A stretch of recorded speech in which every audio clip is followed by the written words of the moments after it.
नमस्कार मित्रांनो, मी गणेश वानकर इग्नाइट अकॅडमीच्या प्लॅटफॉर्मवर तुम्हा सर्वांचे स्वागत करतो। नगर रचना आणि मूल्य निर्धारण विभागामार्फत दोन जाहिराती आलेल्या आहेत। एक आरेखकची आलेली आणि आता अनुरेखकची आलेली आहे। त्याची शॉर्ट नोटीस याच्या आधी आलेली होती, पण आता त्याची सविस्तर जाहिरात आलेली आहे। त्याच्यामध्ये आपल्याला त्याचा अभ्यासक्रम काय आहे, परीक्षा पॅटर्न काय आहे, रिक्त जागा किती आहेत, विभागानुसार रिक्त जागा किती आहेत, या सर्वांविषयी माहिती मिळते। म्हणून हा व्हिडिओ तुम्ही शेवटपर्यंत पूर्ण बघाच। तर अनुरेखक भरती 2025 सविस्तर जाहिरात आलेली आहे। तर याच्याविषयीची संपूर्ण माहिती घेऊया। तत्पूर्वी तुमच्या माहितीसाठी सांगू इच्छितो की नगर रचना आणि मूल्य निर्धारण विभागामार्फत ज्या दोन जाहिराती आलेल्या आहेत त्यांचा अभ्यासक्रम ऑलमोस्ट सेम आहे, काहीच बदल नाही आहे। म्हणूनच आपण या दोन्ही पदांसाठी एक सिमिलर बॅच जी आहे तर ती लॉन्च केलेली आहे। कनिष्ठ आरेखक आणि अनुरेखक या दोन्ही पदांसाठी आपली एकच बॅच असणार आहे। त्याच्यामध्ये जो काही तुमचा तो टेक्निकल सब्जेक्ट असेल तर तो पण आपण तिथे कव्हर केलेला आहे। जवळपास तुमची 120 गुणांची जी तयारी आहे तर ती या कोर्स मधून जी आहे केली जाणार आहे। बाकी 80 गुण तुमची व्यावसायिक चाचणीचे असतात। तर या पूर्ण 120 गुण तुम्हाला या बॅच मधून जे आहे तर ते तुमचे कव्हर होऊन जातील। या बॅचला एनरोल करण्यासाठी इग्नाइट अकॅडमी हे जे ऍप आहे तर ते डाउनलोड करा। तसेच या दिलेल्या नंबरवर तुम्ही नक्की संपर्क करू शकता। चला तर आता आपण डिटेल ऍड जी आहे तर ती बघणार आहोत। नगर रचना आणि मूल्य निर्धारण विभाग, नगर रचना पुणे विभाग बघा, उमेदवारांसाठी सर्वसाधारण सूचना अनुरेखक घटक। तर याच्याविषयीची माहिती आता आपण पाहूया। सगळ्यात आधी त्यांनी परीक्षा शुल्कच देऊन दिलेले, म्हणजे एखाद्याला खाली जायला नको, वाचायला नको। 1000 रुपये आणि 100 रुपये आणि माजी सैनिकांसाठी कुठलेही शुल्क नसतंच ऍक्च्युली। वयोमर्यादा आहे ओपन वाल्यांसाठी 18 ते 38, कॅटेगरी वाल्यांसाठी 18 ते 43 पर्यंत वयाची अट जी आहे तर ती असते। पुढे ही परीक्षा कशा पद्धतीने असेल ना त्याच्याविषयीची माहिती दिलेली आहे। बघा, अनुरेखक संवर्गासाठी ऑनलाईन लेखी परीक्षा 120 गुणांची आणि व्यावसायिक चाचणी 80 गुणांची अशा 200 गुणांची परीक्षा घेतली जाईल आणि या 200 गुणांच्या आधारेच तुमची निवड जी आहे तर ती केली जाणार आहे। आणि आपण जी बॅच लॉन्च केली ते 120 हे जे 120 गुण आहे याच्यासाठी केलेली आहे। त्यापैकी मराठी, इंग्रजी, सामान्य ज्ञान आणि बौद्धिक चाचणी यासाठी प्रत्येक विषयात 30 गुण म्हणजे 120 गुणांची परीक्षा घेण्यात येईल।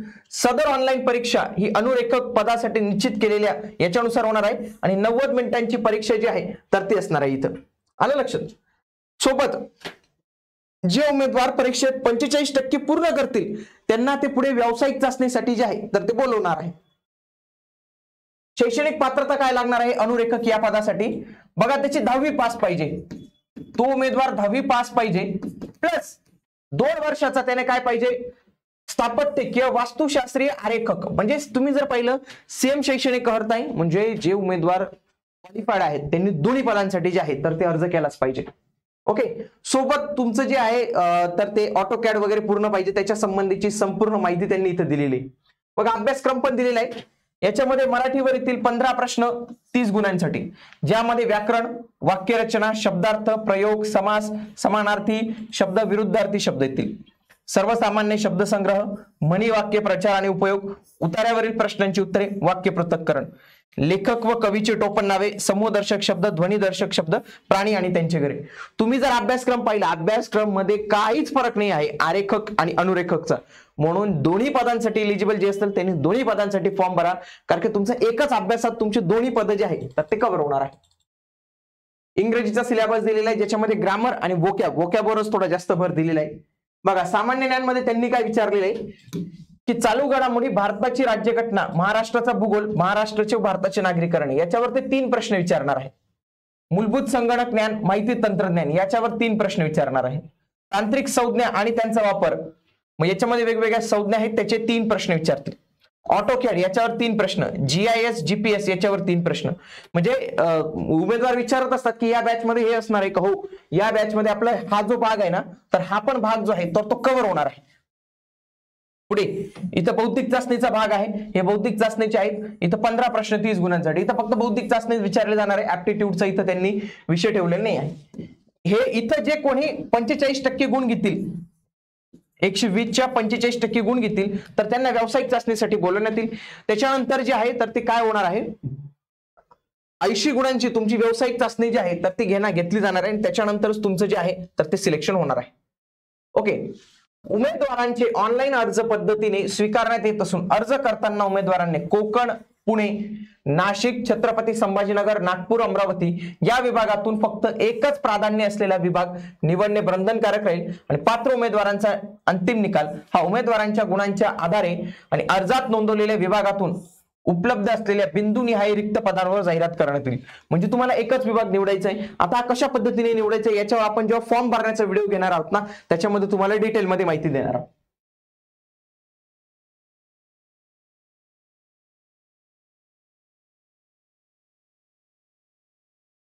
आता इथं त्यांनी काय सांगितलं की नॉर्मलायझेशन होईल. नॉर्मलायझेशन होईल तर याच्यामध्ये त्यांनी एक ग्रुप टायमिंग सिस्टीम पण दिलेली आहे, जी आपण ऑलरेडी एक्सप्लेन केलेली आहे आपल्या प्रिव्हियस व्हिडिओजमध्ये, पण इथं पण तुमच्या माहितीसाठी सांगू इच्छितो. त्यांनी काय केलेले बघा, मराठी असेल, इंग्लिश असेल, जीके असेल आणि तुमचं बौद्धिक चाचणीचा विषय असेल, यांना काय केलेलं आहे 22.30 मिनिटं 22.30 मिनिटं 22.30 मिनिटं आणि 22.30 मिनिटं याच्यामध्ये डिवाइड केलेले. त्यांनी काय सांगितलेले की जर समजा तुमचा मराठी जर समजा 10 मिनिटातच कव्हर झाला तर उरलेले तुमचे 12.30 मिनिटं हे याच्यात ऍड जे आहे तर ते होणार आहे. आणि एकदा का तुम्ही हा सेक्शन सबमिट केला तर पुन्हा त्या सेक्शनवर सबमिट होऊ शकत नाही, हे तुम्ही लक्षात ठेवलं पाहिजे. ओके, तर त्या गोष्टी तुम्ही इथं ध्यानात ठेवलं पाहिजे. इथं काही कागदपत्र आहेत त्यांची पण आपण एक सेपरेट व्हिडिओ घेणार आहोत. आता बघा इथं काय केलेलं आहे की प्रत्येक विभागानुसार प्रत्येकाच्या वेगवेगळ्या जागा आहेत. जसं की बघा कोकण विभागामध्ये एकूण ज्या जागा आहेत तर त्या किती आहेत, 25 जागा आपल्याला इथं बघायला मिळतात कोकणच्या. पुणेच्या 30 जागा आहेत, पुण्याच्या 30 जागा आहेत. पुन्हा नाशिकमध्ये 25 जागा आपल्याला इथं बघायला मिळतात. छत्रपती संभाजीनगर मध्ये 22 जागा आहेत. पुढे नागपूरमध्ये 14 जागा आहेत, अमरावतीच्या 10 जागा. तर अशा पद्धतीने काय केलेले आपण जे वेगवेगळे विभाग आहेत तर त्या विभागानुसार जागांचं डिस्ट्रीब्युशन जे आहे तर ते इथं झालेलं आहे. ऍड विषयी संपूर्ण माहिती घेतलेली. येणाऱ्या व्हिडिओमध्ये आपण याच्यावर स्पेशल सिरीज जे आहे तर ते सुरू करणार आहोत.